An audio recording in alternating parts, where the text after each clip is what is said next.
Dan pemirsa, kita akan lanjutkan lagi terkait dengan dialog bersama dengan pengamat kebijakan publik yaitu Pak Trubus Rahardiansyah. Pak Trubus, ini kalau tadi kita sudah bahas terkait dengan bagaimana terkait dengan mental siswa sendiri begitu ya, Ya, bagaimana mereka ini perlu adanya sesuatu yang perlu kita berikan begitu bagi agar anak-anak ini tidak minder begitu ya, nggak merasa sebagai anak-anak yang kurang beruntung sehingga mendapatkan pendidikan dengan gratis begitu, harusnya berbayar begitu. Nah, ini apa yang kira-kira perlu dilakukan terkait dengan hal ini, Pak?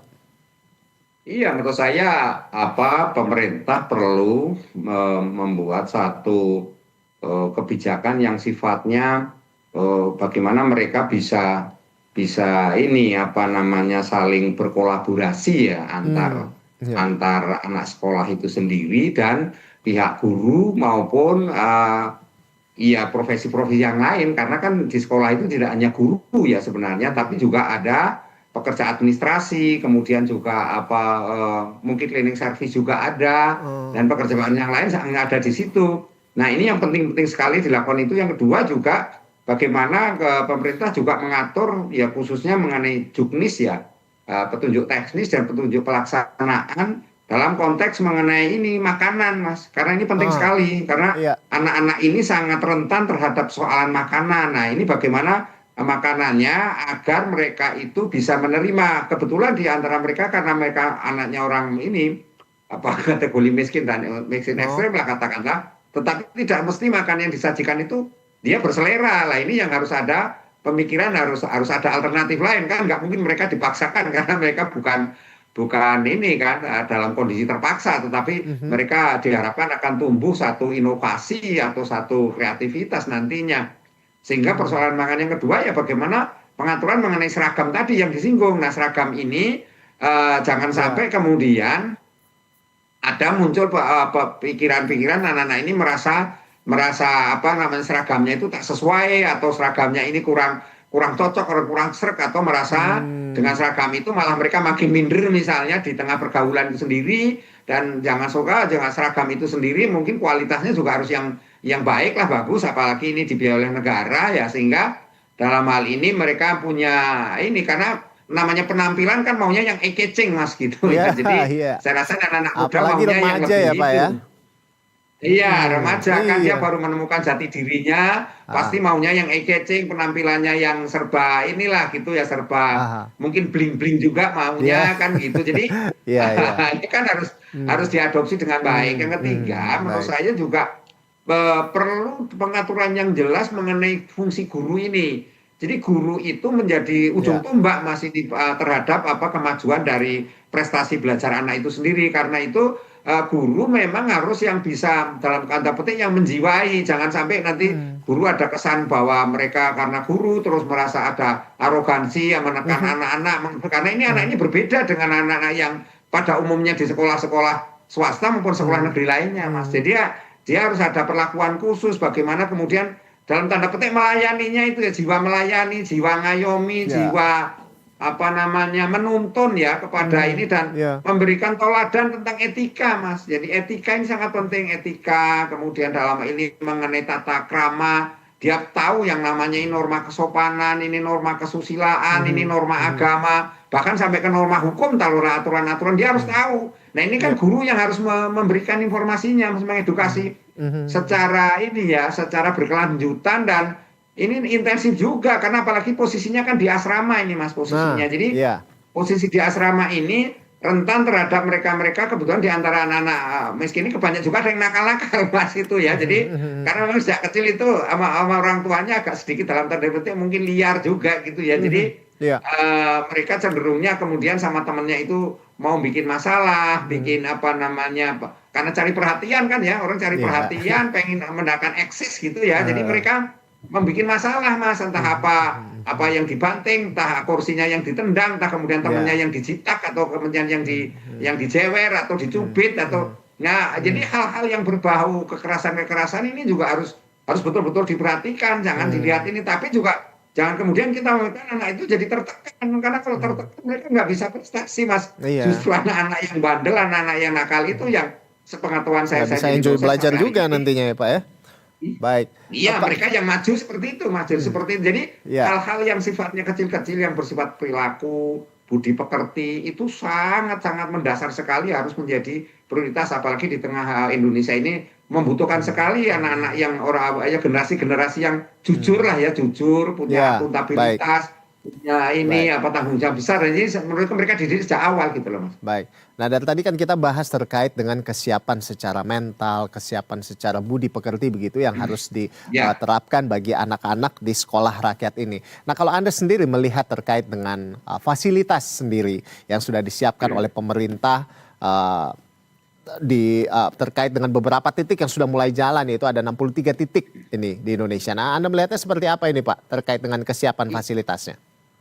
Iya, untuk kesiapan fasilitas memang kelihatannya bertahap, Mas. Belum bisa Hmm, sepenuhnya full karena kan ada beberapa dari titik 63 T itu sesungguhnya kan eh, ya kesiapan daerah itu berbeda-beda, Mas. Dalam ini kan hmm, tidak hanya tanggung jawab pemerintah pusat, pemerintah daerah juga di dalamnya dan ya, bagaimana juga apa kolaborasi, koordinasi antar dinas instansi itu sosial, sendiri ya. juga enggak ini karena ini kan banyak juga hal-hal yang berkaitan dengan ada tumpang tindih juga mengenai kebijakan-kebijakan maupun hal-hal lain yang berkaitan dengan sekolah-sekolah rakyat ini karena ini hal yang baru dan meskipun apa namanya mengenai pendidikan kaitan sekolah SD, SMP, SMA itu sudah ada di luar itu, tetapi kan mengenai sekolah rakyat ini sendiri hal yang sangat baru, filosofinya yang sangat berbeda karena ini lebih ke empowerment, pemberdayaan.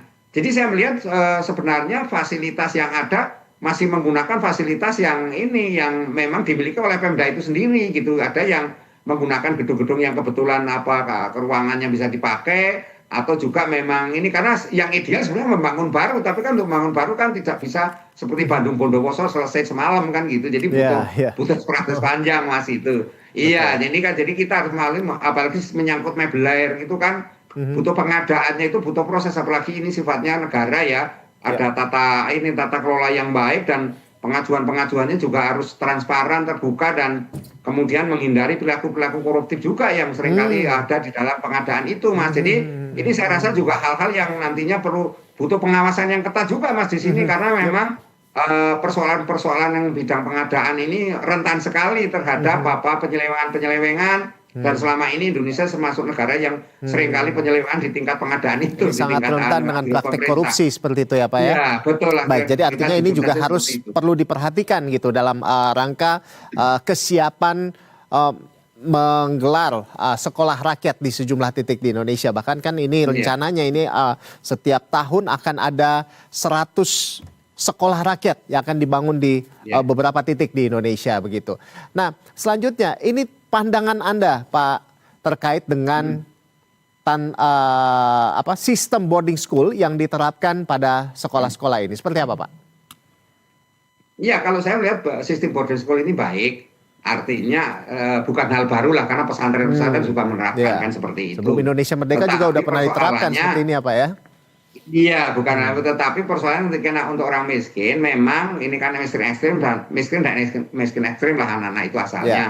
Nah, ini kan harus dipertimbangkan pemerintah itu kaitannya apa karena selama ini anak-anak orang tidak punya, orang tidak mampu itu kan membantu orang tuanya kan. Jadi harus bekerja dulu pengalaman Ah, saya iya, seperti iya, itu iya, ya kerja iya. membantu orang tua ke sawah kalau ke saya. Nah, sehingga perlu juga di dalamnya mereka ini ya harus ada kejelasan pemerintah memberikan insentif lah kepada orang tuanya Hmm, supaya mengikhlaskan anaknya untuk sekolah itu Mas karena kan hmm, tidak persoalan bagaimana hubungan antara anak yang sifatnya kemudian terpisahkan tapi bagaimana hmm, juga selama ini nanti orang tua itu akan turun penghasilannya Mas itu juga harus hmm, dipikirkan kan gitu jadi pemerintah perlu memikirkan bagaimana memberikan insentif yang lainnya adalah bagaimana sesungguhnya anak-anak ini juga tetap apa punya kesempatan yang luas sehingga tidak putus di tengah jalan gitu ya karena kalau misalnya karena pendidikan itu kan sebenarnya jangka panjang Mas kalau dalam kebijakan publik itu ada 3 hal yang pertama mengenai apa efisiensi kan dia harus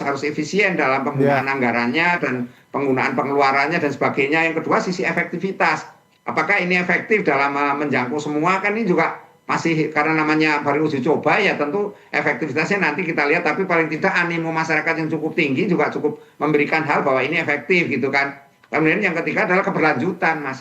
Nah, keberlanjutan ini kan hal yang perlu dipertimbangkan oleh pemerintah karena ini kan program tidak bisa semata-mata karena kepentingan-kepentingan apa elit atau kepentingan rezim, tapi juga ada nanti tanggung jawab masyarakat di dalamnya agar sekolah ini akan terus gitu loh, Mas. Sehingga dukungan masyarakat, dukungan publik dan dalam ini mungkin pihak-pihak stakeholder lain yang punya ini apa penyandang dana maupun yang memberikan kontribusi dalam hal apa guru-gurunya maupun apa kesejahteraan guru dan bagaimana kondisi yang namanya mebeler tadi misalnya terawat perawatannya seperti apa. Ini kan sangat penting, Mas, bagaimana juga karena sifatnya pondok pesantren atau sifatnya apa boarding school. Nah, ini juga pengawasannya, Mas, yang harus ini betul-betul jangan sampai anak-anak itu nanti apa tiba-tiba bisa melarikan diri karena merasa tidak nyaman, tidak kuat atau tidak dipaksa-paksa. Pagi-pagi harus sholat subuh, harus mengikuti tausiah misalnya, mereka nggak suka. Nah, ini kan juga harus dengan ini kan, dengan penuh kesabaran lah, penuh ketelatenan untuk membina mereka agar mereka menjadi anak yang mandiri, yang mau mengikuti semua proses pendidikan yang diberlakukan oleh pemerintah ini. Yang kedua ya tentu bagaimana agar ini tidak apa namanya berjalan itu ini dia. serba banyak. Itu dia tadi Pak Trubus. Ini kalau kita lihat jadi nah itu banyak sebetulnya masalah yang akan timbul begitu ya. Seperti yang kita lihat sudah misalnya masalah bullying begitu ya, masalah senioritas gitu. Sekalipun ini memang angkatan pertama, tapi ya itu ini kan satu angkatan apalagi sama semua gendernya gitu ya, dan ini perlu adanya pengawasan yang ekstra di sana agar tidak terjadi hal-hal yang tidak diinginkan begitu. Namun berikutnya pertanyaan kami Pak Trubus, bagaimana kita bisa menakar kesuksesan berjalannya sekolah rakyat ini? Singkat saja dari Anda Pak Trubus, silakan.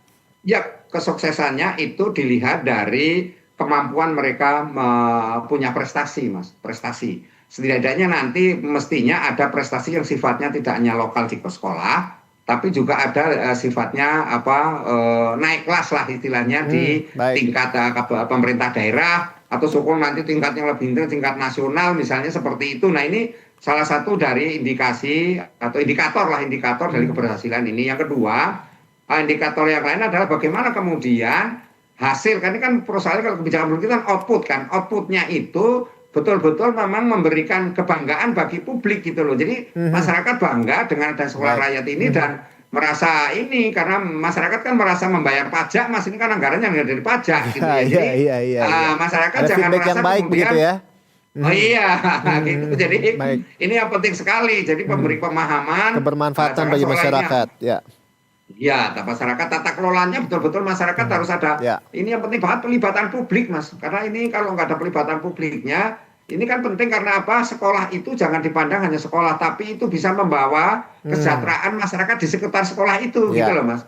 Misalnya di situ ada tumbuh kantin-kantin, ya UMKM yang ada jalan di situ dan bagaimana juga kemudian ketika orang tua datang itu kan juga ada tempat ya untuk mereka ya istilahnya ketemu anak-anaknya sambil makan, minum dan sebagainya kan bisa, atau membawa oleh-oleh atau apa kan namanya orang tua kepada anaknya. Nah, ini kan harus difasilitasi semua Mas menurut saya oleh pemerintah, oleh pihak sekolah gitu, Mas. Iya Pak Trubus, ini tentunya kita berharap bahwa program ini bisa berjalan dengan baik begitu ya, sehingga benar-benar bisa memutus mata rantai kemiskinan di Indonesia dan tidak ada lagi yang tidak mengenyam pendidikan untuk anak-anak kita, sehingga benar-benar ke depannya Indonesia makin sejahtera. Sekali lagi kami ucapkan terima kasih pengamat kebijakan publik Trubus Rahardiansyah sudah bergabung bersama kami di Berita Satu Breaking News. Kita jumpa lagi di lain kesempatan. Selamat pagi, salam sehat selalu Pak Trubus.